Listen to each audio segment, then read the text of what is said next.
Hi welcome to சந்திரமேக்ஸ். இது நம்மளுடைய மூணாவது 360 டிகிரி வீடியோ. ஃபர்ஸ்ட் இதில் வந்து பார்த்துட்டிங்கன்னா நம்ம ஒலிம்பிக்ஸ் பற்றி கம்ப்ளீட்டாக எல்லாமே பார்த்தோம்.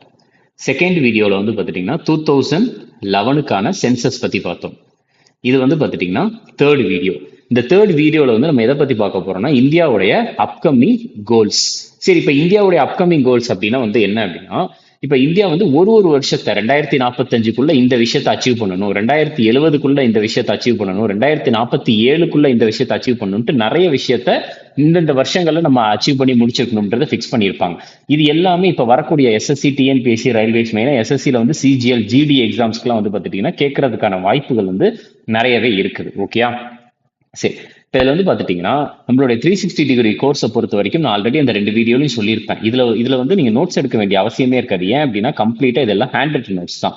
உங்களுக்கு இதுக்கான இங்கிலீஷ் பிடிஎஃப்பும் சரி, தமிழ் டிரான்ஸ்லேஷனும் சரி, சந்திரமேக்ஸ் அஃபீஷியல் குரூப்லேயே வந்து அப்லோட் பண்ணிடுவாங்க. ஓகேயா, சரி. இப்போ இதில் வந்து பார்த்துட்டிங்கன்னா இந்த இதில் 2070 சரியா, இந்தியா வந்து பார்த்துட்டிங்கன்னா 2070 ஒரு விஷயத்தை அச்சீவ் பண்ணுறதுக்காக ஃபிக்ஸ் பண்ணியிருக்காங்க. அது எந்த விஷயம் அப்படின்னு பார்த்துட்டிங்கன்னா நெட் ஜீரோ எமிஷன் அப்படின்னு சொல்றாங்க. நெட் ஜீரோ எமிஷன் அப்படின்னா என்னன்னா, நெட் ஜீரோ எமிஷன் அப்படின்னா இப்ப நம்ம கார்பன் டை ஆக்சைடு ரிலீஸ் பண்றோம்ல, மனிதர்களால் ரிலீஸ் பண்ணக்கூடிய அந்த கார்பன் டை ஆக்சைடும் திருப்பி பூமியே வந்து இழுத்துக்கும் கார்பன் டை ஆக்சைடு. இது எல்லாமே வந்து பார்த்துட்டீங்கன்னா சமமா இருக்கும். சரியா, சமமா இருக்கணும். அப்பதான் வந்து பார்த்துட்டீங்கன்னா அதை வந்து நெட் ஜீரோ அப்படின்னு சொல்லுவாங்க. ரைட்டா, ஏன்னா கார்பன் வந்து பார்த்துட்டீங்கன்னா நமக்கு என்னமோ நல்லதுதான். சரியா, நம்ம ரிலீஸ் பண்றோம் ஆக்சிஜன், நம்ம வந்து மூச்சை உள்ள இழுத்து கார்பன் டை ஆக்சைடை ரிலீஸ் பண்றோம், நமக்கு என்னமோ அது நல்லதுதான். திருப்பி மரங்களுமே வந்து கார்பன் டை ஆக்சைடை வந்து எடுத்துக்கிட்டு ஆக்சிஜனை விடுது. ரைட்டா, இப்ப என்ன ஆகும் அப்படின்னு பாத்துட்டீங்கன்னா இந்த கார்பன் டை ஆக்சைடு வந்து எக்ஸீட் ஆகிறப்ப, அதிகமா வந்து ரிலீஸ் ஆகிறப்ப என்ன ஆகும் அப்படின்னு பாத்துட்டீங்கன்னா ஓசோன் வந்து விரிவடையும். கார்பன் மட்டும் கிடையாது, அது என்னன்னு சொல்லுவாங்கன்னா கிரீன் ஹவுஸ் கேசஸ் அப்படின்னு சொல்லுவாங்க. கிரீன் ஹவுஸ் கேசஸ் மொத்தம் வந்து பாத்துட்டீங்கன்னா மெயினா இம்பார்ட்டன்டா 7 இருக்குது. அந்த 7 என்னன்னு பாத்துட்டீங்கன்னா carbon dioxide, methane, nitrous oxide, hydrofluorocarbon, perfluorocarbon, sulphur hexafluoride, nitrogen trifluoride. ரைட்டா, ஸோ இன்னொன்று நான் சொல்லிடுறேன், உங்களுக்கு வந்து நீங்கள் நார்மலாக பிடிஎஃப் மட்டும் பார்த்தாலும் புரியாது. ஏன்னா இதில் நிறைய இதை நான் ஷார்ட்கட்டில் எழுதி வச்சிருப்பேன். தமிழ் டிரான்ஸ்லேஷனுமே அதே தான்.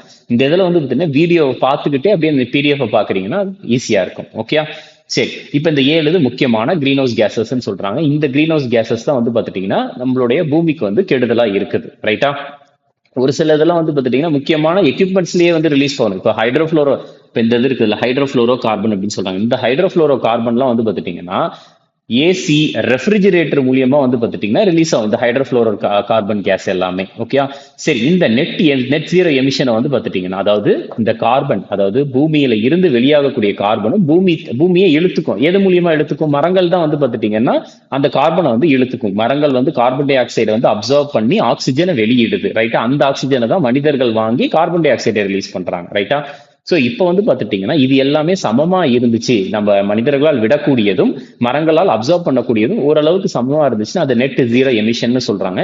இந்தியா வந்து இந்த நெட் ஜீரோ எமிஷனை வந்து அச்சீவ் பண்றதுக்கு வந்து நிர்ணயித்த ஆண்டு அப்படின்றது வந்து 2070. ஓகேயா, இத எங்க வச்சு சொன்னாங்க அப்படின்னா, ஓகே 2070 வந்து நெட் ஜீரோ எமிஷனை வந்து அச்சீவ் பண்ணணும் அப்படின்ட்டு இந்தியா அச்சீவ் பண்ண போகுதுன்ட்டு சொன்னது வந்து எங்க வச்சுன்னா COP26 அப்படின்ட்டு சொல்றாங்க. COP26 மாநாடு. இந்த COP26 அப்படின்றதுக்கு வந்து ஃபுல் ஃபார்ம் என்னன்னா கான்ஃபரன்ஸ் ஆஃப் பார்ட்டிஸ் அப்படின்னு சொல்லுவாங்க. கான்ஃபரன்ஸ் ஆஃப் பார்ட்டிஸ் அப்படின்னு சொல்லுவாங்க. காப் அப்படின்றத கான்ஃபரன்ஸ் ஆஃப் பார்ட்டிஸ், இதுதான் காப் அப்படின்னு சொல்றாங்க. இந்த கான்ஃபரன்ஸ் ஆஃப் பார்ட்டிஸை வந்து நடத்துறது வந்து எந்த ஆர்கனைசேஷன் அப்படின்னா யுஎன்எஃப்சிசி. யுஎன்எஃப்சிசிக்கு ஃபுல் ஃபார்ம் வந்து பார்த்துட்டீங்கன்னா United nation framework convention on climate change. இதெல்லாம் ரொம்ப ரொம்ப முக்கியம். ஏன்னா இந்த மாதிரி யுஎன்எஃப்சிசின்னு மட்டும் கொடுத்துட்டு ஃபுல் ஃபார்ம் கேட்கறதுக்கான கொஸ்டின்ஸுமே நிறைய கேட்டுக்கிட்டு இருக்காங்க. யுனைடெட் நேஷன் இந்த தடவை டிஎன்பிசி குரூப் 1ல நீங்க பார்த்திருந்தாலும் இந்த மாதிரி கொஸ்டின் தான் கேட்டிருக்காங்க, நிறைய question. Okay, united nation framework convention on climate change, UNFCCC. இந்த ஆர்கனைசேஷன் தான் கான்ஃபரன்ஸ் ஆஃப் பார்ட்டிஸ் அப்படின்ற ஒன்று நடத்துறாங்க. எப்ப சொல்லியிருக்காங்க அப்படின்னா COP26ல சொல்லியிருக்காங்க. கான்ஃபரன்ஸ் ஆஃப் பார்ட்டிஸ் 26வது எடிஷன்ல சொல்லியிருக்காங்க. எங்க வச்சு நடந்துச்சுன்னா கிளாஸ்கோ அப்படின்ற ஒரு இடத்த வச்சு நடந்துச்சு. அப்புறம் இது எல்லாமே ஸ்டாட்டிக் தான். இதெல்லாம் நம்ம எக்ஸாம் பாயிண்ட் ஆஃப் வியூல வந்து பார்த்துட்டீங்கன்னா வேற ஸ்டாட்டிக் ரிலேட்டட்ல கேட்டாங்கன்னா இதை எழுதலாம். ரைட்டா? COP27 எங்க நடந்துச்சுன்னா, அதாவது இந்த COP26க்கு அடுத்த எடிஷன் 27வது எடிஷன் எங்க நடந்துச்சுன்னா எஜிப்துல நடந்துச்சு. COP28 எங்க வச்சு நடந்துச்சுன்னா யுனைடெட் அரப் எமிரேட்ஸ்ல வச்சு நடந்துச்சு. COP29 அதாவது 2024 இந்த வருஷம் எங்க வச்சு நடந்துச்சு அப்படின்னு பார்த்துட்டீங்கன்னா அசர்பைஜான், அதாவது அசர்பைஜான்ல பாக்கு அப்படின்ற ஒரு இடம் இருக்குது, அங்க வச்சு தான் நடந்திருக்கு. அடுத்த வருஷம் 2025 COP30 எங்க வச்சு நடக்குது அப்படின்னு பார்த்துட்டீங்கன்னா பிரேசில்ல வச்சு நடக்க போகுது. இந்த கிளாஸ்கோவில் நடந்த இந்த COP26ல தான் வந்து பார்த்துட்டீங்கன்னா பிரைம் மினிஸ்டர் மோடி அவர்கள் வந்து பார்த்தீங்கன்னா பஞ்ச் அமிர்த் அப்படின்னு சொல்லியிருக்காங்க. அதாவது பஞ்ச் அப்படின்னா என்னன்னு பார்த்துட்டீங்கன்னா 5, சரியா? அமிர்த் அப்படின்னா அமிர்தம் அப்படின்றத வந்து சொல்றாங்க. இப்ப அமிர்த் கால் அப்படின்னு நம்ம கீழே வந்து அந்த ஒரு பாயிண்ட்டை வந்து பார்ப்போம், சரியா? சரி, இதுல வந்து பார்த்துட்டீங்கன்னா ஒரே நிமிஷம். ஓகே, அந்த இதுல வந்து அந்த அமிர்த கால் அப்படின்றது நான் என்னன்றத சொல்றேன். இப்ப பஞ்ச் அமிர்த்னா 5 அமிர்தம் வந்து அவர் வந்து கிளாஸ்கோ COP26ல வந்து பிரைம் மினிஸ்டர் மோடி அவர்கள் வந்து அனௌன்ஸ் பண்றாரு. என்ன அனௌன்ஸ்மெண்ட் அப்படின்னா 2030க்குள்ள நான் ஃபாசில் ஃபியூவல், இந்தியா கிட்ட நான் ஃபாசில் ஃபியூவல் அப்படின்ற எனர்ஜி கெப்பாசிட்டி இருக்குது. நான் ஃபாசில் ஃபியூவல் அப்படின்னா என்ன அப்படின்னு பார்த்துட்டீங்கன்னா இதுல போட்டிருக்கு பாத்தீங்களா, solar power, wind power, hydroelectricity, nuclear energy, nuclear மூலியமா நம்ம வந்து சக்தியை உருவாக்குறது, biodiesel, geothermal energy. ஜியோனா வந்து பார்த்துட்டீங்கன்னா பூமி, தெர்மல் அப்படின்னா ஹீட், எர்த் அதாவது நம்மளுடைய பூமிக்கு கீழே இருந்து ஹீட் எடுக்கிறது, சோலார் பவர்னா சூரிய ஒளியின் மூலியமாக எடுக்கிறது, விண்ட் பவர்னா காத்து மூலியமா கரண்ட் எடுக்கிறது, ஹைட்ரோ எலக்ட்ரிசிட்டி அப்படின்னா தண்ணி மூலியமா கரண்ட் எடுக்கிறது. ஸோ இந்த மாதிரி வந்து பார்த்துட்டீங்கன்னா நான் ஃபாசில் ஃபியூவல். ஃபாசில் ஃபியூவல் அப்படின்றதுக்கு வந்து எக்ஸாம்பிள் வந்து இந்த பெட்ரோலு, அதாவது குருடாயில், வேற வந்து பார்த்துட்டீங்கன்னா கோல், இது நிலக்கரி, இது எல்லாமே வந்து ஃபாசில் ஃபியூவல். இது எல்லாமே வந்து பார்த்துட்டீங்கன்னா நம்மளுடைய என்விரான்மெண்ட்டுக்கு கெடுதல். ஆனா நான் ஃபாசில் ஃபியூவல், இந்த சோலார் எனர்ஜி, அதுக்கப்புறம் wind energy, hydro thermal energy, இது எல்லாமே நம்மளுக்கு வந்து பார்த்துட்டீங்கன்னா நல்லது. இப்ப 2030க்குள்ள நான் ஃபாசில் இந்தியா வந்து நான் ஃபாசில் ஃபியூவலோட எனர்ஜி கெப்பாசிட்டி வந்து வச்சுக்கிட்ட டார்கெட் என்ன டார்கெட்னு பார்த்துட்டீங்கன்னா 500 ஜிகாவாட். ஃபர்ஸ்ட் ஜிகாவாட்னா என்னன்னு பார்த்துட்டீங்கன்னா எப்படி வரும்னா இதை ஞாபகம் வச்சுக்கோங்க, கேஎம்ஜி அப்படின்னு ஞாபகம் வச்சுக்கோங்க. கேஎம்ஜி கிலோவாட்டை விட பெரியது என்னன்னா மெகாவாட், மெகாவாட்டை விட பெரியது என்னன்னு பார்த்துட்டீங்கன்னா ஜிகாவாட் தான், சரியா? இதை எப்படி எழுதிக்கலாம், ஓகேயா? அதாவது கேஎம்ஜி, கிலோவாட்டா மெகாவாட்டன் பாக்குறப்ப மெகாவாட் தான் பெருசு, மெகாவாட்டா ஜிகாவாட்டான்னு பாக்குறப்ப ஜிகாவாட் தான் பெருசு. அதுதான் பார்த்தீங்கன்னா இதுல எழுதியிருக்கும். 1 kilowatt is equal to 1000 watts, 1000 வாட்ஸுக்கு சமம். ஒரு மெகாவாட் வந்து பார்த்துட்டீங்கன்னா 1000 கிலோவாட்டுக்கு சமம். ஒரு ஜிகாவாட் பார்த்துட்டீங்கன்னா 1000 மெகாவாட்டுக்கு சமம், சரியா? இருக்கிறதுலே பெருசு என்னன்னா ஜிகாவாட் தான். 500 ஜிகாவாட் கெப்பாசிட்டியில non fossil fuel energy capacity India 2030க்குள்ள வச்சுக்க போறதா சொல்லியிருக்கிறாங்க. அதே 2030க்கு வந்து பார்த்துட்டீங்கன்னா ரெனியூபிள் எனர்ஜி. ரெனியூபிள் எனர்ஜினா இப்ப நான் சொன்னது ரெனியூபிள்னா என்னன்னு பார்த்துட்டீங்கன்னா நம்ம எடுக்க திரும்ப திரும்ப கிடைச்சிக்கிட்டே இருக்கும், அதுதான் ரெனியூபிள். இப்ப சூரிய ஒளியில இருந்து நம்ம வந்து பார்த்துட்டீங்கன்னா ஒரு 100 மெகாவாட் கரண்ட் எடுத்தாச்சு, திருப்பி அதுக்குன்ட்டு சூரிய ஒளி அது என்ன தீந்தா போக போகுது அப்படிலாம் கிடையாது, நம்மளுக்கு திரும்ப திரும்ப கிடைச்சிக்கிட்டே இருக்கும், அதான் ரெனியூபிள் அப்படின்னு சொல்லுவாங்க, ரைட்டா? சோ ரெனியூபிள் எனர்ஜி அப்படின்றது வந்து பார்த்துட்டீங்கன்னா 50% எனர்ஜி. இப்ப நம்ம வந்து பார்த்துட்டீங்கன்னா இப்ப நம்ம வீட்டுல ஒரு கரண்ட் யூஸ் பண்றோம், கரண்ட்ல வந்து பார்த்துட்டீங்கன்னா மாசத்துல வந்து பாதி கரண்ட் நமக்கு வந்து சோலார் எனர்ஜி மூலியமா கிடைக்குது அப்படின்னா அந்த மாதிரி சொல்றதுதான். எனக்கு மீதி இருக்கிற பாதி இது வந்து பார்த்துட்டீங்கன்னா எனக்கு நிலக்கரி மூலியமாகவோ அதுக்கப்புறம் வந்து குருடாயில் மூலியமோ எப்படி வேணாலும் எனக்கு எனர்ஜி ரன் ஆகிக்கிட்டு இருக்கட்டும். ஆனா மீதி பாதி இந்தியாவுடைய 50% வந்து இந்த எனர்ஜி அப்படின்றது வந்து எதுல இருந்து இருக்கணும் அப்படின்னு பார்த்துட்டீங்கன்னா இந்த சோலார் பவர். கவர்மெண்ட் ஆபீசஸ்க்குலாம் வந்து கவர்மெண்ட் ஆபீசஸ்ல எல்லாம் வந்து சோலார் பவர், விண்ட் பவர் அதெல்லாம் வந்து யூஸ் பண்ணணும் அப்படின்றதுனால 2030 ஃபிக்ஸ் பண்ணியிருக்காங்க. 50% எனர்ஜி இந்தியாவில் ரெனியூபிள் எனர்ஜியா தான் இருக்கும் அப்படின்ட்டு. அடுத்த அதே 2030 வந்து பார்த்துட்டீங்கன்னா கார்பன் எமிஷன். இப்ப நான் சொன்னேன்ல கார்பன் எமிஷன் என்ன, கார்பன் டை ஆக்சைடு வந்து வெளியிடுறது தான். கிட்டத்தட்ட 1 பில்லியன், சரியா? பிஎன் போட்டிருக்கிறது வந்து பில்லியன். இதுவுமே எப்படின்னா மில்லியன் பெருசா பில்லியன் பெருசானா பில்லியன் பெருசு, பில்லியன் பெருசா ட்ரில்லியன் பெருசா அப்படின்னா வந்து ட்ரில்லியன் தான் பெருசு, ஓகே? 1 பில்லியன் டன் வந்து கார்பன் எமிஷனை குறைக்கணும்னு சொல்லியிருக்காரு.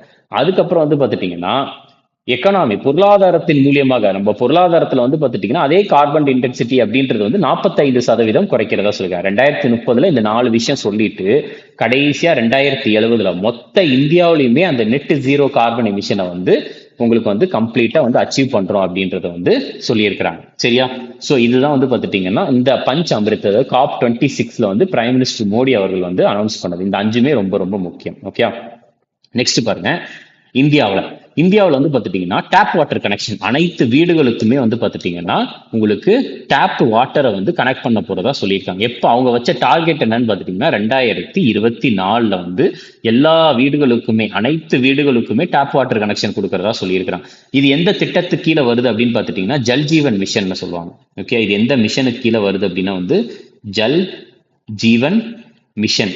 எந்த ஒரு அமைச்சகமுக்கு கீழே வருது அப்படின்னு பார்த்துட்டீங்கன்னா மினிஸ்ட்ரி ஆஃப் ஜல் சக்தி அமைச்சகமுக்கு கீழே வருது. Okay, Jal Jeevan mission Jal Shakti ministry கீழே வருது. இது எந்த வருஷம் லான்ச் பண்ணியிருக்காங்க? ஜல் ஜீவன் மிஷன் எப்போ லான்ச் பண்ணாங்கன்னா உங்களுக்கு ஆகஸ்ட் 15, 2029. எப்போ எந்த வருஷத்துக்குள்ள வந்து பார்த்துட்டீங்கன்னா டேப் வாட்டர் கனெக்ஷன் கொடுக்க போறாங்கன்னா 2024. இதே 2024 தான் இந்தியாவில் வந்து பார்த்துட்டீங்கன்னா டிஜிட்டல் ரேடியோ அப்படின்ற ஒண்ண கொண்டு வர போறதா சொல்லியிருக்காங்க. Digital radio. அடுத்து பாருங்க, இந்த டேப் வாட்டர் ஜல் ஜீவன் மிஷனுக்கு கீழே வந்து பார்த்துட்டீங்கன்னா ஹர்கர் ஜல் அப்படின்ற ஒரு ப்ரோக்ராம் பண்ணி நடத்திருக்காங்க. ஹர்கர் ஜல். இந்த ஹர்கர் ஜல் மூலியமா வந்து இந்த டேப் வாட்டர் கனெக்ஷன் வந்து எல்லா வீட்டுக்குமே கொடுத்த 100வது மாவட்டம் எதுனா சம்பா டிஸ்ட்ரிக்ட், ஹிமாச்சல பிரதேசத்துல இருக்கிற சம்பா மாவட்டம். ஃபர்ஸ்ட் டைம் வந்து பார்த்துட்டீங்கன்னா எல்லா வீடுகளுக்குமே கொடுத்த மாவட்டம் என்னன்னா மத்திய பிரதேசல இருக்கிற பர்ஹான்பூர் மாவட்டம். முதல் மாநிலம் எல்லா வீட்டுக்குமே டேப் வாட்டர் கனெக்ஷன் கொடுத்த முதல் மாநிலம் எதுன்னு பார்த்துட்டீங்கன்னா கோவா தான். சரியா, இது நீங்க தெரிஞ்சுக்கோங்க. நெக்ஸ்ட் பாருங்க, அடுத்து இந்தியன் ரயில்வே. இந்த இந்தியன் ரயில்வேல வந்து பார்த்துட்டீங்கன்னா பிராட் காஜ் அப்படின்றது வந்து பார்த்துட்டீங்கன்னா தண்டவாளத்துல வந்து இந்த சைடு இந்த ஒரு சைடு ஒன்று இருக்கும், இந்த சைடு ஒரு இது இருக்கும், அதுக்கப்புறம் வந்து பார்த்துட்டீங்கன்னா நடுவில் கல்லுகள்லாம் இருக்கும்ல. ஸோ அப்ப இந்த இரண்டுக்கும் இந்த ஒரு விஷயத்திற்கும் இந்த ஒரு இதுக்கும் அதுக்கப்புறம் இந்த ஒரு இதுக்கும் நெக்ஸ்ட் இந்த இதுக்கும் இந்த கேப் அப்படின்றது வந்து பார்த்துட்டீங்கன்னா 5 அடி 6 இன்ச் இருந்துச்சுன்னா அது பேர் தான் பிராட் காஜ் அப்படின்ட்டு சொல்றாங்க. அதாவது 1676 மில்லிமீட்டர். சரியா, ஒரு சைட்ல இருக்கிறதுக்கும் இன்னொரு சைட்ல இருக்கிறதுக்குமான டிஸ்டன்ஸ் 5 அடி 6 இன்ச் இருந்துச்சு அப்படின்னு பார்த்துட்டீங்கன்னா 5 ஃபீட். சரியா, 5 ஃபீட் 6 இன்ச் இருந்துச்சு அப்படின்னா பிராட் காஜ் அப்படின்னு சொல்றாங்க. 1676 மில்லிமீட்டர். இந்த பிராட் காஜ் அப்படின்றதுக்கு ரூட்டுக்கு அந்த ரூட்டை வந்து கிட்டத்தட்ட 100% வந்து எலக்ட்ரிசிட்டிலேயே ரன் பண்ண வைக்கணும் அப்படின்றதுக்காக ஃபிக்ஸ் பண்ண ஆண்டு வந்து 2024. உங்களுக்கு first fully electrified Indian railway zone எந்த இது வந்து இதை அச்சீவ் பண்ணியிருக்காங்க அப்படின்னா உங்களுக்கு ஜபல்பூரை தலைமையிடமாக கொண்ட வெஸ்ட் சென்ட்ரல் ரயில்வே தான் இதை வந்து அச்சீவ் பண்ணியிருக்காங்க. ஓகே, அதே நேரத்துல இந்தியா வந்து பார்த்துட்டீங்கன்னா இந்த பாயிண்ட் ரொம்ப ரொம்ப முக்கியம். சரியா, நெட் ஜீரோ. இந்தியா வந்து நெட் ஜீரோ கார்பன் எமிட்டரா ஃபிக்ஸ் பண்ண ஆண்டு 2070. மும்பை எந்த வருஷம் ஃபிக்ஸ் பண்ணியிருக்காங்கன்னா 2050.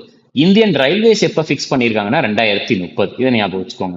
இந்தியன் ரயில்வே எப்போ வந்து ஃபர்ஸ்ட் கார்பன் டை ஆக்சைடை வந்து நம்ம கம்ப்ளீட்டா நெட் ஜீரோ ஆக்கணும் அப்படி. அதாவது நெட் ஜீரோனா என்ன அர்த்தம்னா நம்மளால விடக்கூடியதும் நம்மளுடைய நம்மளுடைய உலகம் வந்து பார்த்துட்டீங்கன்னா அப்சர்வ் பண்ணக்கூடியது, மரங்கள் வந்து அப்சர்வ் பண்ணக்கூடியதும் சமமான நிலையில இருந்துச்சு அப்படின்னு பார்த்துட்டீங்கன்னா அதுதான் நெட் ஜீரோ. ஸோ இந்த இந்தியா வச்ச டார்கெட் வந்து 2070 இந்தியா ஃபுல்லா. மும்பை வச்ச டார்கெட் 2050. இந்தியன் ரயில்வேஸ் வச்ச டார்கெட் 2030. சரியா, நெட் கார்பன் அப்படின்றது வந்து பார்த்துட்டீங்கன்னா மனிதர்களால் விடக்கூடியதுதான். பட் அதையும் தாண்டி ஒரு சில வெஹிக்கல்ஸ் ஆகட்டும், அதுக்கப்புறம் வந்து பார்த்துட்டீங்கன்னா எக்யூப்மெண்ட்ஸ் ஆகட்டும், இந்த மாதிரி நிறைய விஷயங்கள் இருக்குல்ல. ஸோ அதுதான் வந்து இந்தியன் ரயில்வேஸ் சொல்லியிருக்காங்க. இந்தியன் ரயில்வேஸ்க்கு 2030, மும்பைக்கு வந்து 2050, இந்தியாவுக்கு வந்து 2070. ஓகே, அடுத்து பாருங்க, ஃபார்மர்ஸோடைய இன்கம். ரைட்டா, விவசாயிகளுடைய அந்த வருமானத்தை வந்து 2 மடங்காக மாத்திரம் அப்படின்னு சொன்ன வருஷம் 2022. அடுத்து விவசாயத்துல வந்து பாத்துட்டீங்கன்னா உங்களுக்கு ரெனியூபிள் எனர்ஜி. இப்ப டிராக்டருக்கு வந்து பாத்துட்டீங்கன்னா டீசல் போடுறாங்கன்னா அதுக்கு பதிலா ரெனியூபிள் எனர்ஜி மூலியமாகவே அதுல வந்து பவர் வைக்கிறது. சரியா, டீசல் தாண்டி வந்து எலக்ட்ரிசிட்டி மூலியமா ரன் பண்ண வைக்கிறது. நிறைய எக்யூப்மெண்ட், சோலார் பம்ப் ஆகட்டும், இது எல்லாமே வந்து ரெனியூபிள் எனர்ஜியில வந்து மாத்த போறோம்னு சொன்ன வருஷம் வந்து 2024 விவசாயத்துல. ரைட்டா, அதுக்கப்புறம் வந்து பார்த்துட்டீங்கன்னா பொருளாதாரம். இந்திய பொருளாதாரம் வந்து பார்த்துட்டீங்கன்னா 5 ட்ரில்லியன். இப்போதைக்கு இந்திய பொருளாதாரம் எத்தனை இதுல இருக்கு அப்படின்னு பார்த்துட்டீங்கன்னா $3.9 ட்ரில்லியன் இருக்குது. ரைட்டா, $3.9 ட்ரில்லியன் இருக்கு இப்போ ஜூலை 2024 வச்சு பாக்குறப்ப. ரைட்டா, ஆனா இந்த $3.9 ட்ரில்லியன் வந்து பார்த்துட்டீங்கன்னா $5 ட்ரில்லியன் மாத்தக்கூடிய, அதாவது மாத்தி காட்டுறோம் அப்படின்னு சொன்ன வருஷம் அப்படின்னு பார்த்துட்டீங்கன்னா 2025 சொல்லியிருக்காங்க. இதே 2025 தான் வந்து பார்த்துட்டீங்கன்னா ஸ்பேஸ், உங்களுக்கு விண்வெளி ஆராய்ச்சி இருக்குல்ல, விண்வெளி ஆராய்ச்சிக்கான பொருளாதாரத்தை வந்து 13 பில்லியன். ரைட்டா, பிஎன் அப்படின்னு பார்த்துட்டீங்கன்னா பில்லியன். ஸோ $13 பில்லியன் வந்து நாங்கள் மாற்றி காட்ட போறோம். அந்த பொருளாதாரத்தை $13 பில்லியன் வந்து உயர்த்த போறோம் அப்படின்றதும் சொல்லியிருக்காங்க. அடுத்து இந்திய பொருளாதாரத்தை உலகத்திலேயே 3வது பெரிய பொருளாதாரமாக வந்து மாத்தி காட்டுறோம்னு சொன்ன வருஷம் வந்து 2030. இதெல்லாம் ரொம்ப முக்கியம்.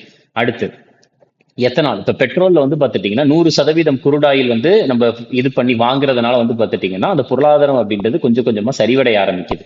இப்ப இதனால என்ன பண்ண போறாங்கன்னா பெட்ரோல் கூட வந்து பாத்துட்டீங்கன்னா எத்தனால் வந்து கலக்கிறதன் மூலியமாக பெட்ரோல்ல என்ன எஃபிஷியன்சி இருக்குதோ அதே எஃபிஷியன்சி தான் எத்தனால் அந்த கலக்கிறதன் மூலியமாக இருக்கும் அப்படின்றத கண்டுபிடிச்சு 2025 வந்து பாத்துட்டீங்கன்னா பெட்ரோல் கூட எத்தனால 20%, அதாவது பெட்ரோல் 80%ஆகவும் எத்தனால் 20%ஆகவும் நாங்க வந்து கலந்து அதுக்கப்புறம் வந்து பாத்துட்டீங்கன்னா அப்படி இது பண்றதுனால உங்களுக்கு வந்து அந்த காசு குருடாயில் வாங்கக்கூடிய காசு அப்படின்றது குறையும், பொருளாதாரம் கொஞ்சம் கொஞ்சமா இன்க்ரீஸ் ஆகும் அப்படின்றத சொல்லியிருக்காங்க.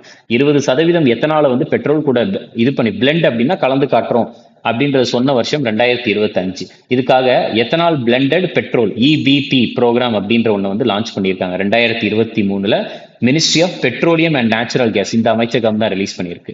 2022 வந்து பாத்துட்டீங்கன்னா 90% பெட்ரோல் 10% எத்தனால் கூட லிங்க் பண்ணியிருக்கு, கலந்துருக்கிறாங்க. 2025 வந்து 80% பெட்ரோல் 20% எத்தனால் கூட கலக்க போறாங்க. ரைட்டா, வச்ச டார்கெட் ஆண்டு. எத்தனால் அப்படின்றது என்னன்னு பாத்துட்டீங்கன்னா அந்த சுகர் கேன் ஆகட்டும், கரும்பு ஆகட்டும், அதுக்கப்புறம் வந்து அக்ரிகல்ச்சர் வேஸ்ட் ஆகட்டும், ஒரு சில கிராப்ஸ் ஆகட்டும், இது வந்து என்ன ஆகும் அப்படின்னு பாத்துட்டீங்கன்னா கொஞ்சம் கொஞ்சமா கெடுறதுக்கு ஆரம்பிச்சதுக்கு அப்புறம் என்ன ஆகும் அப்படின்னு பாத்தீங்கன்னா ஒரு சில கேஸையோ ஒரு சில லிக்விடையோ ரிலீஸ் பண்ணும். அதன் மூலியமா வந்து நிறைய ப்ராசஸிங் எல்லாம் பண்ணி அவங்க வந்து பாத்துட்டீங்கன்னா அதுல இருந்து வந்து எனர்ஜி எடுப்பாங்க. ரைட்டா, சோ இந்தியாவுடைய ஃபர்ஸ்ட் எத்தனால் பிளான்ட் எங்க இருக்குது அப்படின்னா வந்து பீகார்ல இருக்கிற புர்னியா மாவட்டத்துல இருக்குது. ரைட்டா, எத்தனாலை பொறுத்த வரைக்கும் ஒரு ப்ராஜெக்ட் ரிலீஸ் பண்ணியிருக்காங்க, என்னன்னா E100 ப்ராஜெக்ட் அப்படின்றது பிரைம் மினிஸ்டர் வந்து புனேல இருக்கிறப்ப ரிலீஸ் பண்ணிக்க. எதுக்காகனா எத்தனாலை ப்ரொடியூஸ் பண்றதுக்கும் ப்ரொடியூஸ் பண்ண எத்தனாலை வந்து எல்லா இடத்துலயும் டிஸ்ட்ரிபியூட் பண்றதுக்காகவும். ரைட்டா, சரி நெக்ஸ்ட் பாருங்க. அதுக்கடுத்து அனைத்து கிராமங்களையுமே வந்து பாத்துட்டீங்கன்னா ஆப்டிக்கல் ஃபைபர் மூலியமா லிங்க் பண்ண போறோம். ஆப்டிக்கல் ஃபைபர்னா சிம்பிளா அந்த 5G 6G அந்த மாதிரி தான். ரைட்டா, அனைத்து கிராமங்களையுமே வந்து இந்தியாவில் இருக்கிற அனைத்து கிராமங்களிலுமே 5G 6G அந்த மாதிரி சேவைகளை வந்து மூலியமா கனெக்ட் பண்ண போறோம்னு சொன்ன ஆண்டு 2025. ஹைட்ரோஃப்ளோரோ கார்பன் நம்ம ஆல்ரெடி பார்த்தோம்னா அந்த கிரீன் ஹவுஸ் கேசஸ்ல வந்து ஹைட்ரோஃப்ளோரோ கார்பன், அதாவது ஏசி ஃப்ரிட்ஜ் இதெல்லாம் ரிலீஸ் பண்ணக்கூடியது. ரைட்டா, இந்த ஹைட்ரோஃப்ளோரோ கார்பனுக்கான அந்த பயன்பாட்டை வந்து 80% வந்து குறைக்கிறோம்னு சொன்ன ஆண்டு 2047. அதே 2047 வந்து எனர்ஜி, இப்போ ஃபார் எக்ஸாம்பிள் வந்து ஒரு சில நாடுகள் கிட்ட இருந்து ஒரு சில எனர்ஜி நம்ம வாங்கிக்கிட்டு இருக்கோம். ஃபார் எக்ஸாம்பிள் நியூக்ளியர் எனர்ஜி, அதுக்கப்புறம் வந்து பாத்துட்டீங்கன்னா இந்த ஹைட்ரோ தெர்மல் எனர்ஜிக்கான அந்த ஒரு சில விஷயங்கள் ஆகட்டும், நிறைய எனர்ஜி வந்து வாங்கிக்கிட்டு இருக்கோம். ரைட்டா, இப்ப இதுல இருந்து என்ன சொல்றாங்க அப்படின்னு பாத்துட்டீங்கன்னா கம்ப்ளீட்டா எனர்ஜி இண்டிபெண்ட், நம்ம எந்த நாட்டுக்கிட்ட இருந்தும் வாங்காம கம்ப்ளீட்டா இந்தியா வந்து தனக்கான எனர்ஜியை தானே உண்டாக்கிக்கும் அப்படின்னு சொன்ன ஆண்டு வந்து 2047. அடுத்து ஜூலை 1, 2022 தான் வந்து பாத்துட்டீங்கன்னா சிங்கிள் யூஸ் பிளாஸ்டிக்ஸ், அதாவது இந்த கடையிலாம் பார்த்துருப்பீங்க முன்னாடி, அதாவது இந்த rose colour cover, green colour cover, அந்த மாதிரி வெள்ளை கலர் கவர்லாம் வந்து இப்ப நம்ம ஏதாச்சும் மளிகை ஜாமான் வாங்க போனோம்னா கவர்ல போட்டு கொடுப்பாங்கல்ல, அந்த கவர் பார்த்தீங்கன்னா ரொம்ப மெல்லீஸா இருக்கும். அதை நம்ம என்ன பண்ணுவோம், வீட்டுக்கு போனதுக்கு அப்புறம் தூக்கி போடுவோம். அது வந்து பாத்துட்டீங்கன்னா மக்கவே மக்காது. சரியா, அப்ப அதனால என்ன ஆகும் அப்படின்னு பாத்துட்டீங்கன்னா அதன் மூலியமா வந்து நிறைய விஷயங்கள் கேன்சர் வரைக்குமே அதை கொண்டு போய் விடும். அப்படின்றதுனால வந்து பாத்துட்டீங்கன்னா ஜூலை 1, 2022 வந்து அதை கம்ப்ளீட்டா பேன் பண்ணாங்க. ஓகே, அடுத்து 2024 வந்து பாத்துட்டீங்கன்னா ரோடு ஆக்சிடென்ட் மூலியமா வந்து இறப்புகள் ஏற்படுகிறத வந்து 50% குறைக்கிறதாகவும் சொல்லியிருந்தாங்க. ரைட்டா, நெக்ஸ்ட் இந்த இது ரொம்ப முக்கியம். சரியா, 4 டிபி, மலேரியா, எய்ட்ஸ், ராபிஸ். டிபியை கம்ப்ளீட்டா முழுமையாக சீக்கிறதுன்னு சொன்னது வந்து பாத்துட்டீங்கன்னா 2025. டிபி அப்படின்றது ஒரு பாக்டீரியா நோய். சரியா, டியூபர்குலோசிஸ் வந்து ஒரு பாக்டீரியா நோய். சோ இது வந்து எதை பாதிக்கும் அப்படின்னு பாத்துட்டீங்கன்னா லங்ஸை வந்து பாதிக்கும். இந்தியா சொன்னது 2025 இந்தியாவில கம்ப்ளீட்டா டியூபர்குலோசிஸ், அதாவது டிபியை வந்து ஒழிச்சு காட்டுறோம் அப்படின்றத சொல்லியிருக்காங்க. வேர்ல்டு ஹெல்த் ஆர்கனைசேஷன் சொன்னது 2030 உலகம் ஃபுல்லா ஒழிச்சு காட்டுறோம் அப்படின்னு சொன்னது 2030. இந்தியாவில நாங்க வந்து ஒழிக்கிறோம் அப்படின்னு சொன்னது 2025. வேர்ல்டு டிபி டே, உலக டியூபர்குலோசிஸ் டே அப்படின்றது வந்து மார்ச் 24. இதையும் நீங்க பாருங்க. சரியா, மார்ச் 24. அடுத்து அப்படியே மார்ச்சுக்கு அப்புறம் ஏப்ரல் 25. வருஷம் கூடுது, நாள் கூடுது. சரியா, மாசம் 1 கூடுது, நாளும் 1 கூடுது. மார்ச்சுக்கு அப்புறம் ஏப்ரல் 24, அப்புறம் 25. சரியா, டியூபர்குலோசிஸ், மலேரியா. சோ ஏன் மார்ச் 24 வந்து பாத்துட்டீங்கன்னா வேர்ல்டு டிபி டேயா வச்சிருக்காங்கன்னா, ஏன்னா 1882 மார்ச் 24 தான் வந்து பாக்டீரியா, அந்த டியூபர்குலோசிஸ் வந்து இந்த பாக்டீரியானாலதான் உருவாகுகிறது அப்படின்றத வந்து கண்டுபிடிச்சிருக்கிறார். அந்த பாக்டீரியாவை கண்டுபிடிச்சது யார் அப்படின்னா ராபர்ட் கோச் அப்படின்றவர். ரைட்டா? அடுத்து மலேரியாவை வந்து 2030க்குள்ள இந்தியாவில இருந்து நாங்கள் ஒழிச்சு காட்டுறோம் அப்படின்ட்டு சொன்ன ஆண்டு வந்து பார்த்தீங்கன்னா 2030. வேர்ல்டு மலேரியா டே எப்பன்னா April 25. மலேரியா எதனால வந்து வருது அப்படின்னு பார்த்துட்டீங்கன்னா ஃபீமேல் ஆனோஃபிலஸ் மஸ்கிட்டோ. இது வந்து ஒரு மஸ்கிட்டோனால தான் வருது. என்ன மஸ்கிட்டோனா ஆனோஃபிலஸ் மஸ்கிட்டோ. மேல் மஸ்கிட்டோவா ஃபீமேல் மஸ்கிட்டோவானா ஃபீமேல் மஸ்கிட்டோ. அடுத்து அதே 2030 தான் வந்து பார்த்துட்டீங்கன்னா எய்ட்ஸை வந்து கம்ப்ளீட்டா இந்தியாவில இருந்து ஒழிச்சு காட்டுறோம் அப்படின்றத சொல்லியிருக்கிறாங்க. எய்ட்ஸுக்கான ஃபுல் ஃபார்ம் வந்து அக்யூட் இம்யூனோ டிஃபிஷியன்சி சிண்ட்ரம். சரியா? எய்ட்ஸுக்கான ஃபுல் ஃபார்ம் இந்த எய்ட்ஸ் அப்படின்றது ஒரு வைரஸ் டிசீஸ். எந்த வைரஸ் அப்படின்னா வந்து human immuno deficiency virus, HIV virus. Okay, சரி. வேர்ல்டு எய்ட்ஸ் டே எப்பன்னா வந்து December 1. அடுத்து ராபிஸ், நாய்க்கடி மூலியமாக வரும்ல, ஸோ அது வந்து பார்த்துட்டீங்கன்னா ராபிஸ். இந்த ராபிஸை கம்ப்ளீட்டா இந்தியாவில இருந்து ஒழிச்சு காட்டுறோம் அப்படின்னு சொன்னது வந்து 2030. ரைட்டா? இந்த நாளுமே ரொம்ப ரொம்ப முக்கியம். மெடிக்கல் ஃபீல்ட்ல வந்து நிறைய டைம் கொஸ்டின்ஸ் கேட்டிருக்கிறாங்க. ஓகே, நெக்ஸ்ட் பாருங்க. 2031 வந்து பார்த்துட்டீங்கன்னா இந்தியாவில் புதுசா 20 நியூக்ளியர் பவர் பிளான்ட் கொண்டு வருவதாக சொல்லியிருக்காங்க. 20 புதிய nuclear power plant. Nuclear power plant என்ன? இங்க கூடங்குளம் இருக்குது, அதுக்கப்புறம் கல்பாக்கம் இருக்குதுல்ல, அந்த மாதிரி இந்தியாவில் 20 நியூக்ளியர் பவர் பிளான்ட் கொண்டு வரதா சொல்லியிருக்காங்க. இந்த 20ல வந்து ஃபர்ஸ்ட் இது வந்து 2023 வந்து குஜராத்ல காக்கரா பவர் பிளான்ட் அப்படின்ற ஒன்று கொண்டு வந்திருக்காங்க. கெப்பாசிட்டி என்னன்னு பாத்தீங்கன்னா 700 மெகாவாட். நம்ம ஆல்ரெடி பார்த்தோம்ல, என்ன பார்த்தோம்? மெகாவாட் அப்படின்னா வந்து KMGன்னு பார்த்தோம். கேனா என்ன? கிலோவாட். எம்னா என்ன? மெகாவாட். ஜினா ஜிகாவாட். ஓகே, ஒரு கிலோவாட் ஈக்குவல் டு 1000 வாட். ஒரு megawatt 1000 kilowatt. 1 gigawatt equal to 1000 megawatt. Okay, அடுத்து பாருங்க. ஃபர்ஸ்ட், அதாவது இந்த 20 நியூக்ளியர் பவர் பிளான்ட்ல வந்து முதல் நியூக்ளியர் பிளான்ட் எதுனா குஜராத்ல கொண்டு வந்திருக்காங்க. காக்கராப்பர் பவர் பிளான்ட் அப்படின்ட்டு 2023. Capacity 700 megawatt. அடுத்து PM Kusum scheme. PM Kusum ஸ்கீமுக்கு வந்து ஃபுல் ஃபார்ம் என்னன்னு பார்த்துட்டீங்கன்னா பிரதான் மந்திரி கிசான் உர்ஜா சுரக்ஷா எவம் உத்தான் மகா அபியான். சரியா? இதை வந்து ஒரு 2 தடவை சும்மா ரீட் மட்டும் பண்ணுங்க போதும், ரொம்ப மனப்பாடம் பண்ணணும்னு நினைக்க வேண்டாம். ஓகே, 2019 மார்ச் மாதம் வந்து பார்த்துட்டீங்கன்னா இந்த ஒரு திட்டத்தை வந்து ரிலீஸ் பண்ணியிருக்கிறாங்க. இந்த இது வந்து பார்த்துட்டீங்கன்னா என்ன சொல்றாங்க அப்படின்னா ரூரல் ஏரியாஸ், கிராமப்புற பகுதிகளில் வந்து சோலார் பம்பை வந்து பார்த்துட்டீங்கன்னா சோலார்ல வந்து நாங்கள் இன்ஸ்டால் பண்ண போறோம்ட்டு சொன்ன ஆண்டு வந்து பார்த்துட்டீங்கன்னா மார்ச் 2026 வரைக்கும் எக்ஸ்டெண்ட் பண்ணியிருக்காங்க. இதை ஃபர்ஸ்ட் வேற ஒரு வருஷம் தான் ஃபிக்ஸ் பண்ணியிருந்தாங்க, ஆனால் இப்போ வந்து மார்ச் 2026 வரைக்கும் ஃபிக்ஸ் பண்ணியிருக்காங்க. இதுக்கான அமைச்சகம் வந்து ministry of new and renewable energy. அடுத்து பிரதான் மந்திரி ஆவாஸ் யோஜனா. சரியா? பிரதான் மந்திரி ஆவாஸ் யோஜனா கிராமின் இருக்கு, பிரதான் மந்திரி ஆவாஸ் யோஜனா அர்பன் இருக்கு. பிரதான் மந்திரி ஆவாஸ் யோஜனா கிராமினை பொறுத்த வரைக்கும் 2016 வந்து பிரைம் மினிஸ்டர் மோடி அவர்களால் லான்ச் பண்ணப்பட்டது. இது வந்து இதுக்கு முன்னாடி இன்னொரு பேர் இருந்துச்சு, என்னன்னா இந்திரா ஆவாஸ் யோஜனா அப்படின்றத சொல்றாங்க. ஸோ இது என்ன சொல்றாங்க அப்படின்னு பார்த்துட்டீங்கன்னா உங்களுக்கு கிராமப்புற பகுதிகளில் அனைவருக்குமே வந்து பார்த்தீங்கன்னா பக்கா ஹவுஸ் அப்படின்றதுக்கு வந்து புக்கா ஹவுஸ்ன்னு சொல்லுவாங்க. பக்கா ஹவுஸ் அதாவது என்னன்னு பார்த்தீங்கன்னா சிமெண்ட் வீடு. சரியா? சிமெண்ட் வீடு வந்து கட்டி கொடுக்கறதாக உங்களுக்கு வந்து சொல்லியிருக்கிறாங்க. சரியா? ஃபர்ஸ்ட் வச்ச டார்கெட் 2022. ஆனா 2022க்கு பதிலாக இப்ப வச்ச டார்கெட் மார்ச் 2024. நல்லா தெரிஞ்சுக்கோங்க, கிராமின் அப்படின்னா கிராமம். பிரதான் மந்திரி ஆவாஸ் யோஜனா கிராமின் லான்ச் பண்ணப்பட்டது 2016. அமைச்சகம் என்னன்னா ministry of rural development. Pradhan Mantri Awas Yojana urban வந்து லான்ச் பண்ணப்பட்டது 2015. உங்களுக்கு வந்து இதுக்கான மினிஸ்ட்ரி வந்து ministry of housing and urban affairs. Housing and urban affairs. ரைட்டா? ஸோ இதை வந்து பார்த்துட்டீங்கன்னா ஹவுசிங் ஃபார் ஆல், எல்லாம், அதாவது டவுன் சைட்ல இருக்கிற எல்லாருக்குமே வீடு கட்டி கொடுக்கறதாக சொல்லியிருக்கிறாங்க. ரைட்டா? ஸோ அதுல வந்து பார்த்துட்டீங்கன்னா உங்களுக்கு ஃபர்ஸ்ட் அவங்க வச்ச டார்கெட் 2022, இப்போ என்னன்னா 2024. சரியா? Pradhan Mantri Awas Yojana rural, Pradhan Mantri Awas Yojana Gramin, Pradhan Mantri Awas Yojana urban. அதை ஞாபகம் வச்சுக்கணும். அடுத்து பாருங்க, இதுதான் சொன்ன அமிர்த் கால் அப்படின்ட்டு. அதாவது இப்ப 2022 இருந்து 2047 எத்தனை வருஷம்? 25 வருஷம். சரியா? இந்த 25 வருஷத்தை தான் என்ன சொல்றாங்கன்னா அமிர்த காலம் அப்படின்னு சொல்றாங்க. அமிர்த் கால் அப்படின்ட்டு சொல்றாங்க. அமிர்த காலம். இந்த 25 வருஷத்துல வந்து பாத்துட்டீங்கன்னா நம்ம பஞ்ச் பிராண வந்து நம்ம அச்சீவ் பண்ணணும் அப்படின்னு சொல்றாங்க. பாஞ்ச் பிரான். பாஞ்ச்னா என்னது? 5. பிரான்னா டார்கெட் வச்சா. பிரான்னா எக்ஸ்ட்ராக்டா டார்கெட் கிடையாது, ஆனா வந்து ஃபர்ஸ்ட் பிரான் செகண்ட் பிரான் அப்படின்ற மாதிரி தான் சொல்லுவாங்க. 5 டார்கெட்டை வந்து சொல்றாங்க. என்னன்னு பாத்துட்டீங்கன்னா உங்களுக்கு இந்த பஞ்ச் பிராணம் வந்து அனௌன்ஸ் பண்ணது யாருன்னா பிரைம் மினிஸ்டர் மோடி அவர்கள். ஸோ அந்த இது வந்து கோல் ஆஃப் டெவலப்டு இந்தியா. இந்தியாவை வந்து பார்த்துட்டீங்கன்னா வளர்ந்து கொண்டிருக்கும் இந்தியாவை வந்து வளர்ந்த இந்தியாவாக மாற்ற வேண்டும் அப்படின்ட்டு சொல்றாங்க. எப்போ 2047க்குள்ள. ஏன் 2047? ஏன்னா நம்ம இந்தியா வந்து சுதந்திரம் வாங்கி 100 வருடங்கள் ஆகிறது அப்படின்றதுதான். ஓகே, நம்ம இந்தியாவை வளர்ந்த நாடாக மாற்ற வேண்டும். இன்னொன்று, remove any trace of colonial mind set. அப்படின்னா வந்து இப்ப பிரிட்டிஷோட இன்ஃபுளுன்ஸ் இன்னுமே இருக்குதான்னு கேட்டா இருக்குதுதான். எப்படி? Western culture, western dance, western language. ஏன்னா வெஸ்டர்ன் லாங்குவேஜ்னா என்ன? இங்கிலீஷ். வெஸ்டர்ன் டான்ஸ் இருக்கு, வெஸ்டர்ன் கல்ச்சர் இருக்கு, இந்த மாதிரி நிறைய விஷயங்கள் இருக்கு. ஸோ அந்த கொலோனியல் மைண்ட் செட்டை வந்து பார்த்துட்டீங்கன்னா கொஞ்சம் கொஞ்சமா நம்ம வந்து ரிமூவ் பண்ணணும்ன்றத சொல்றாங்க. அதுக்கப்புறம் வந்து பார்த்துட்டீங்கன்னா நம்மளுடைய இந்தியாவுடைய அந்த ஹிஸ்டரியை நம்ம ஃபாலோ பண்ணணும் அப்படின்றதையும் சொல்றாங்க. ஒற்றுமையாக இருக்க வேண்டும்.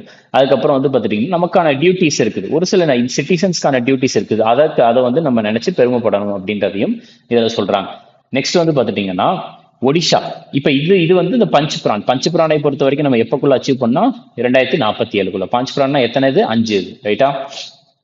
அடுத்து ஒடிஷாவை பொறுத்த வரைக்கும் 2030க்குள்ள வந்து பார்த்துட்டீங்கன்னா குழந்தை திருமணத்தை வந்து கம்ப்ளீட்டா அபாலிஷ் பண்றதாக சொல்லியிருக்கிறாங்க. 2023ல வந்து ஸ்லம் அபாலிஷ் பண்றதா சொல்லியிருக்காங்க. ஸ்லம் அப்படின்றது வந்து ஒரு ஒரு டவுன்ல வந்து ஒரு முக்கியமான டிஸ்ட்ரிக்ட்ல வந்து பார்த்துட்டீங்கன்னா சென்டர்ல வந்து ரொம்ப டைட்டான ஸ்பேசஸ்ல வந்து நிறைய பீப்புள் வந்து வாழ்ந்துகிட்டு இருக்கிறது வந்து ஸ்லம்னு சொல்லுவாங்க. ஸோ அவங்களுக்கு எல்லாமே தனியாக வீடு கட்டி கொடுத்து அவங்களுடைய வாழ்க்கையை மேம்படுத்துவதற்காக ஒடிஷா வந்து 2023க்குள்ள ஸ்லம் அபாலிஷ் பண்ணி அவங்களுக்கு தனியா ஒரு இடம் வந்து நாங்க வச்சு வீடு கட்டி கொடுக்குறோம் அப்படின்றதையும் சொல்லியிருக்காங்க. 2023க்குள்ள ஸ்லம் வந்து அபாலிஷ் பண்றதா சொல்லியிருக்காங்க. அடுத்து ஹிமாச்சல பிரதேசம் வந்து பார்த்துட்டீங்கன்னா 2025க்குள்ள ஃபர்ஸ்ட் கிரீன் எனர்ஜி மாநிலமாக மாறும் அப்படின்றத வந்து சொல்லியிருக்காங்க. ஹிமாச்சல பிரதேசம் கிரீன் எனர்ஜி அப்படின்னு பார்த்துட்டீங்கன்னா கம்ப்ளீட்டா பெட்ரோல் டீசல் எதுவுமே கிடையாது. கம்ப்ளீட்டா solar energy, wind energy, hydro thermal energy. So இந்த மாதிரி ரெனியூபிள் எனர்ஜி மூலியமாகவே கம்ப்ளீட்டா அந்த ஸ்டேட்ல வந்து எல்லா ஆஃபீஸ், எல்லா வண்டியுமே ரன் ஆகும் அப்படின்றத சொல்லியிருக்காரு. அடுத்து 2030ல வந்து சர்வீசஸ்னா ஐடி சர்வீசஸ், அதுக்கப்புறம் வந்து பார்த்தீங்கன்னா இன்ஜினியரிங் சர்வீசஸ், இந்த மாதிரி அந்த சேவைகள். சரியா? அந்த சேவைகளுக்கான எக்ஸ்போர்ட் அப்படின்றது வந்து $1 trillion அந்த பொருளாதாரம், சர்வீசஸ் எக்கானமி அப்படின்றது $1 trillion பொருளாதாரமாக மாறும் அப்படின்ட்டு 2030 ஃபிக்ஸ் பண்ணியிருக்காங்க. அதே 2030ல வந்து இப்ப 100 வண்டி ஓடுதுன்னா அந்த 100 வண்டியில 30ன்னா எத்தனை சதவீதம்? 30%. சரியா? இந்தியாவில் வந்து 30% வந்து எலக்ட்ரிக் வெஹிக்கல்ஸ் ஓடும் அப்படின்றத சொல்லியிருக்கிறாங்க 2023ல. இப்போ வந்து பாத்துட்டீங்கன்னா நம்ம செடிக்கான உரங்கள் வந்து நம்ம என்னதான் வந்து இந்தியாவில் கிடைக்குது அப்படின்னாலுமே ஒரு குறிப்பிட்ட சதவீதம் வந்து வேற ஒரு நாடுகள் கிட்ட இருந்து வாங்கி கொண்டு இருக்க வேண்டியதாக இருக்கிறது. ஆனா 2023ல வந்து பாத்துட்டீங்கன்னா கம்ப்ளீட்டா செல்ஃப் ரிலையன்ட். ரைட்டா? நமக்கான உரத்தை வந்து நம்மளே தயாரிச்சுக்கலாம் அப்படின்ற ஒரு நிலைக்கு வந்து வந்திருக்கோம் அப்படின்றது வந்து சொல்றாங்க. அடுத்து ஃபர்ஸ்ட் வந்து 2024ல பிக்ஸ் பண்ணாங்க. ஆனா இப்ப என்னன்னா 2025, அதாவது இயர்லி 2025 என்ன அர்த்தம் அப்படின்னு பார்த்தா ஜனவரி, பிப்ரவரி, மார்ச் போல. என்னதான் நிசார் அப்படின்ற ஒரு சேட்டலைட், அதாவது நிசார் அப்படின்றதுக்கு வந்து ஃபுல் ஃபார்ம் என்னன்னா NASA ISRO synthetic aperture radar. ரைட்டா? NASA ISRO synthetic aperture radar. இது வந்து ஒரு சேட்டலைட். இந்த சேட்டலைட்டை வந்து நாசாவும் இஸ்ரோவும், அதாவது நாசானா இது யுஎஸ்ஏ, அமெரிக்காவினுடைய நாசாவும் இந்தியாவுடைய இஸ்ரோவும் இணைந்து வந்து இந்த சேட்டலைட் வந்து லான்ச் பண்ண போறாங்க. எங்கன்னு பாத்துட்டீங்கன்னா சதீஷ் தவான் ஸ்பேஸ் சென்டர். இது எங்க இருக்குது? ஸ்ரீஹரிகோட்டால இருக்குது. ஸ்ரீஹரிகோட்டா எங்க இருக்குது? ஆந்திர பிரதேசல இருக்குது. ரைட்டா? சதீஷ் தவான் ஸ்பேஸ் சென்டர் ஸ்ரீஹரிகோட்டால இருக்குது. இங்க இருந்து லான்ச் பண்ண போறதா சொல்லியிருக்காங்க நிசார். எப்பனா இயர்லி 2025ல. அடுத்து 2024ல வந்து பாத்துட்டீங்கன்னா இன்டர்நெட் சேவையை வந்து 6 லட்சம் கிராமங்களுக்கு வந்து கொடுக்கறதா சொல்லியிருக்காங்க. 2024ல உங்களுக்கு இன்டர்நெட் சேவையை 6 லட்சம் கிராமங்களுக்கு கனெக்ட் பண்ண போறதா சொல்லியிருக்கிறாங்க. 2025ல 220 புதிய விமான நிலையத்தை இந்தியாவில் வந்து கொண்டு வர போறதாகவும் சொல்லியிருக்காங்க. அதுக்கப்புறம் 2024ல வந்து நிலக்கரியை பொறுத்தவரைக்கும் செல்ஃப் சஃபிஷியன்ட். இப்ப வந்து பாத்துட்டீங்கன்னா இப்ப கொஞ்ச நாள் ஒரு 2023-22 காலகட்டத்துல வந்து நிலக்கரியை வந்து ஒரு சில ஏரியால இருந்து வாங்கி கொண்டிருந்த வேற ஒரு சில நாடுகள்ல இருந்து வாங்கிக்கிட்டு இருக்க நிலைமையா இருந்துச்சு. ஆனா இப்ப வந்து பாத்துட்டீங்கன்னா நிலக்கரி வந்து எந்த ஒரு நாட்டுக்கிட்ட இருந்து வாங்காம இந்தியாவில இருக்க நிலக்கரியை வச்சு நம்ம வந்து பவரை வந்து ப்ரொடியூஸ் பண்ணிக்கிட்டு இருக்கோம் அப்படின்றத சொல்றாங்க. ஸோ மேக்சிமம் வந்து பாத்துட்டீங்கன்னா ரீசெண்டா வந்து எக்ஸாம்ல கேட்கப்பட்டதும் அது போக வந்து பாத்துட்டீங்கன்னா அதுக்கு அடுத்து கேட்க போறதையும் வந்து பாத்துட்டீங்கன்னா நான் வந்து இதுலயே சொல்லியாச்சு. ஓகே, இதை வந்து நீங்க பிடிஎஃபா நம்ம குரூப்ல போட்டலாம், தமிழும் அப்லோட் பண்ணிடுவாங்க, இந்த ஒரு பிடிஎஃப்பும் அப்லோட் ஆயிரும். ரைட்டா? ஸோ அதுக்கப்புறம் வந்து பாத்துட்டீங்கன்னா நீங்க நெக்ஸ்ட், ஏன்னா ஆல்ரெடி வந்து இந்த ஒரு இது வந்து கேட்டிருந்தீங்க இந்தியாவோட அப்கமிங் கோல் என்னன்ட்டு. நெக்ஸ்ட் வந்து எதை பத்தி 360 டிகிரி வீடியோ போடலாம் அப்படின்றத கமெண்ட் பண்ணுங்க. Okay, thank you.